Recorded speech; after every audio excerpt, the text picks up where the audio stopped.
तो देश की बहस में हम बात कर रहे हैं कोरोना पर हो रही राजनीति की। जिस तरफ देखो उस तरफ राजनीति। कांग्रेस पार्टी केंद्र पर आरोप लगा रही है, केंद्र कांग्रेस शासित राज्यों पर, और जो राज्य बीजेपी शासित नहीं है उन पर आरोप लगा रही है। और इसी पर बात करने के लिए हमारे साथ कई सारे खास मेहमान जुड़े हुए हैं। मेरे साथ कांग्रेस की राष्ट्रीय प्रवक्ता राधिका खेरिया जी हैं, मेरे साथ भारतीय जनता पार्टी के राष्ट्रीय प्रवक्ता राजीव जेटली जी हैं, मेरे साथ जाने माने डॉक्टर कौशल कांत मिश्रा जी हैं, मेरे साथ समाजवादी पार्टी के राष्ट्रीय प्रवक्ता अनुराग भदौरिया जी हैं। राधिका जी, आप एक सवाल से शुरू करना चाहती थी, लेकिन एक सवाल के साथ मैं भी अपना सवाल जोड़ता हूं कि आज तक एक साल में एक पॉजिटिव ट्वीट बता दीजिए जो राहुल गांधी जी ने किया हो सरकार के लिए। एक पॉजिटिव ट्वीट जिसमें कोई सलाह दी गई हो, ये कहा गया हो कि ऐसा कर लेंगे तो बेहतर होगा, ये कहा गया हो कि इस तरह से स्टेप ली जाएंगी तो बेहतर होगा, एक भी ट्वीट बता दीजिए आज। चलिए, बहुत अच्छा हुआ आपने स्वयं ही बात बोल दी। एक साल पहले, जैसे मैंने शुरुआत में कहा, राहुल गांधी जी ने ट्वीट करके कहा कि देश कोरोना के संकट की तरफ बढ़ता जा रहा है और ये संकट बहुत भयानक होगा। जवाब में क्या हुआ? हमारे केंद्रीय स्वास्थ्य मंत्री अपना काम छोड़ के ट्रोल मंत्री बन गए और मजाक उड़ाना शुरू कर दिया कि ऐसा कुछ नहीं है, कोरोना कोई महामारी नहीं है, कोई इमरजेंसी नहीं है। सबने देखा उसके बाद क्या हुआ। फिर जब हमने वैक्सीन को लेके सवाल उठाए और बोला कि आपको बाहर से वैक्सीन लाने पड़ेंगे, हर चीज बोली, तब फिर सारे केंद्रीय मंत्री उठ के आ गए, स्मृति ईरानी जी आ गई, सब आ गए, सब ट्रोल मंत्री दोबारा बढ़ गए। आप ये छोड़िए, देश के पूर्व प्रधानमंत्री वैक्सीन की ऑथेंटिसिटी पर सवाल उठाया था, आपको याद होना चाहिए। जब प्रधानमंत्री जी को एक चिट्ठी लिखी तो फिर देश के स्वास्थ्य मंत्री एक ट्रोल मंत्री बन गए और देश के प्रधानमंत्री, पूर्व प्रधानमंत्री को अब ये दिन आ गए हैं कि एक स्वास्थ्य मंत्री, जब उनसे मीडिया सवाल पूछती है, जब वो एम्स में जाते हैं, तो वो लिटरली भागते हुए दिखाई दिए थे माइक से और आप लोगों के जर्नलिस्ट से भागते हुए। जब उनसे पूछा जा रहा था सर क्या हालात है, कैसे लड़ाई लड़ी जाएगी, स्वास्थ्य मंत्री भागे। और जब देश के पूर्व प्रधानमंत्री कुछ सजेशंस लिख कर देते हैं तो क्या किया जाता है, उनको एक और ट्रोल मंत्री की तरह जवाब दिए जाते हैं और अनशन जवाब दिए जाते हैं। सरकार का सिर्फ एक काम है, प्रचार करो, सरकार गिराओ। यूएसए के लिए, पिछले साल यूएसए के प्रेसिडेंट के लिए प्रचार कर रहे थे, इस बार बंगाल के लिए प्रचार कर रहे हैं। सरकार नहीं जानती, सवाल पूछो तो उनके प्रवक्ता यहाँ पे आके बोलेंगे कि ये है लड़की, आदमी, औरत, क्या तमाशा बना रखा है। अरे कहीं पर तो इंसानियत ला के बात करिए, अभी भी वक्त है। इंसानियत तो पूरी दुनिया देख रही है, पूरा देश देख रहा है किस तरीके से बात कर रहे हैं आप।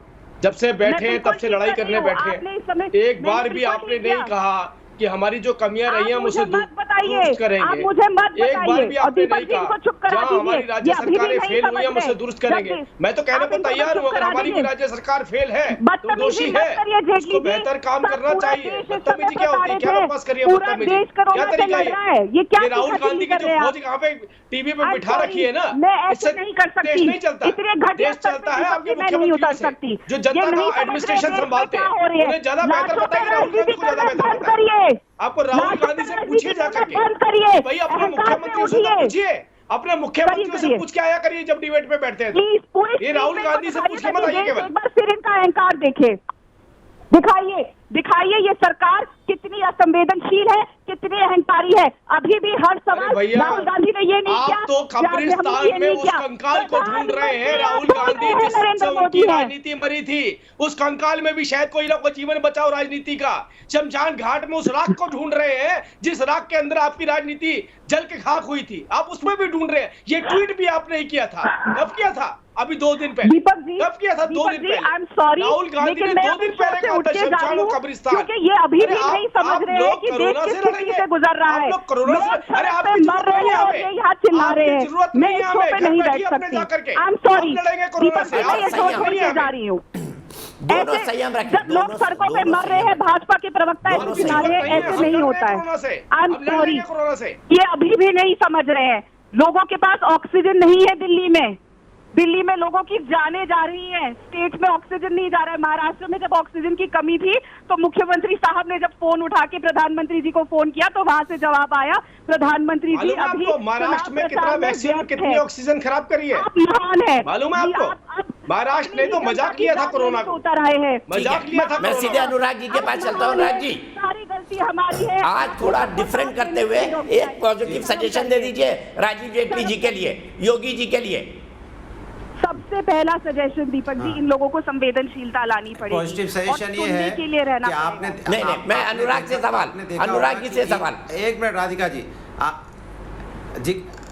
देखिए दीपक जी, आपने देखा होगा कि एक गोरखपुर की महिला जिससे आपने पूछा था, उसने साफ साफ कह दिया कि ये जो सरकार है 1 साल से कोई प्लानिंग नहीं की इसने। हमने नहीं कहा, आम जनता ने कहा। और कहाँ की? गोरखपुर की, जहाँ से मठाधीश आते हैं, जहाँ के मुख्यमंत्री जी हैं, जिनका मठ है वहाँ पे, वहाँ से आते हैं ना मुख्यमंत्री जी। उनके यहाँ की महिला क्या कह रही है?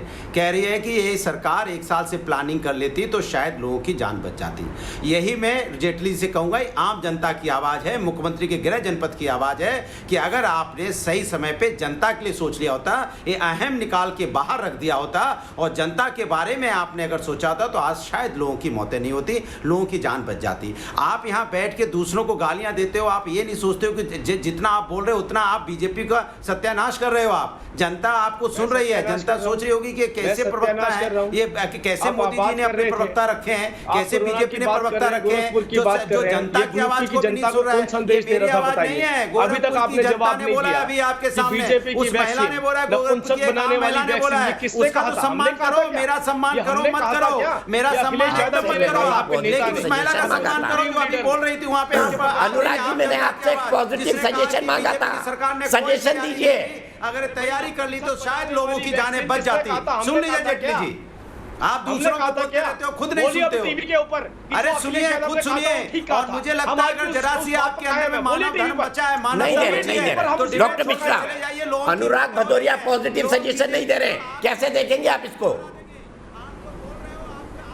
जनता सुन रही है और जनता बीजेपी को गाली दे रही होगी। आप तो बोल रहे हो, लेकिन जनता बीजेपी को गाली दे रही होगी कि कैसा प्रवक्ता भेजा है जिसके अंदर संवेदनाएं नहीं है, जो महिलाओं का भी सम्मान नहीं कर रहा, आम जनता का भी सम्मान नहीं कर रहा है, और यहाँ पे बैठ के दुनिया भर की बात है। कमाल है भाई, आपकी फेलियर की वजह से, केंद्र सरकार की फेलियर की वजह से। और यहाँ उत्तर प्रदेश में तो बीजेपी की सरकार है, यहाँ पे क्या हो गया? यहाँ लोग क्यों मर रहे हैं? चलो आप कमा लिया दिल्ली, आप बार बार दिल्ली, छत्तीसगढ़ भाग जा रहे हो, राजस्थान, उत्तर प्रदेश में किसकी बताइए? एक भी सजेशन नहीं दिया अनुराग भदौरिया ने। आरोप पर आरोप, क्या होना चाहिए इस वक्त? आपने मध्य प्रदेश में क्या किया? आपने गुजरात में लगातार वहाँ लोगों की मौतें हो रही है, ऑक्सीजन नहीं मिलने से हाथ बचा हुआ है, लोग रोड पे भाग रहे हैं, लोग बदहवास हैं, लोग अपनी भीख मांग रहे हैं कि मुझे जान मिल जाए। हो गया। सिर्फ डॉक्टर मिश्रा की आवाज प्लीज।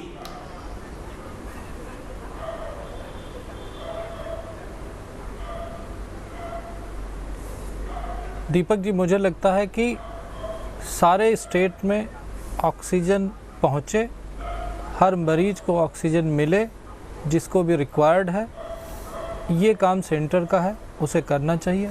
साथ में मेरा अपने साथी डॉक्टरों से अनुरोध है और हेल्थ केयर स्टाफ से अनुरोध है कि ऑक्सीजन चूँकि अभी कम है तो उसका यूज़ जो करे जुडिशियसली किया जाए, लेकिन ऑक्सीजन से पहुंचाना हर मरीज़ तक ये केंद्र सरकार की रिस्पॉन्सिबिलिटी है। दूसरी चीज़, जो दवाएं कम हो रही हैं उन दवाओं का प्रॉपर डिस्ट्रीब्यूशन हो, हॉस्पिटल के अंदर सारी दवाएं पहुंचें। अनफॉर्चुनेटली दिल्ली हो, गुजरात हो, महाराष्ट्र हो, कोई भी स्टेट हो, हर स्टेट में दवाओं की कमी हो रही है। ये दोनों रिस्पॉन्सिबिलिटी केंद्र की है।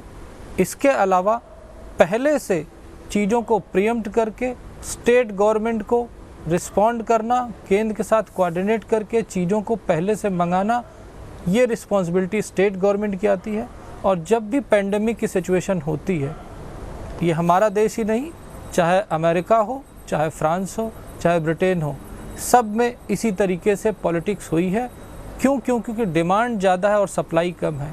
अल्टीमेटली अगर जिस स्टेट को लगता है कि जैसा कल हमारे प्रधानमंत्री जी ने कहा कि माइक्रो लेवल पे अगर उन्हें लगता है कि किसी शहर में, किसी ज़िले में, किसी प्रदेश में ये लगता है कि वहाँ पे चीज़ें मैनेज नहीं हो रही हैं, तो वहाँ पे लॉकडाउन लगना चाहिए। और इसके साथ साथ मैं देश की जनता के साथ ये रिक्वेस्ट करूँगा कि आप याद कीजिए, आज से 1 साल पहले एक जनता कर्फ्यू लगा था, उस समय लॉकडाउन नहीं लगा था, जनता कर्फ्यू लगा था। प्रधानमंत्री जी ने अपील की थी और हम लोग अपने घरों में बैठ गए थे। उसी तरह के एक आह्वान की ज़रूरत है, वो कहीं से भी आए, किसी से भी आए। कल प्रधानमंत्री जी ने उसको थोड़ा सा टच किया था कि हमें ज़्यादा सेंसिटिव होना चाहिए, कोविड एप्रोप्रिएट बिहेवियर करना चाहिए, अननेसेसरी भीड़ नहीं लगानी चाहिए। उसका आशय मैं ये मानता हूँ कि कि वो जनता कर्फ्यू की बात कर रहे थे कि जनता खुद डिसिप्लिन में आए जिससे कि ये क्राइसिस कम हो।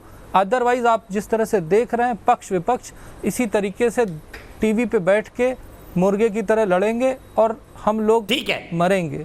इससे बचना है तो हमें आपको आगे आना पड़ेगा, एक दूसरे की मदद करनी पड़ेगी और कोविड अप्रोप्रिएट बिहेवियर के साथ जनता कर्फ्यू जैसा डिसिप्लिन एक बार दोबारा दिखाना पड़ेगा।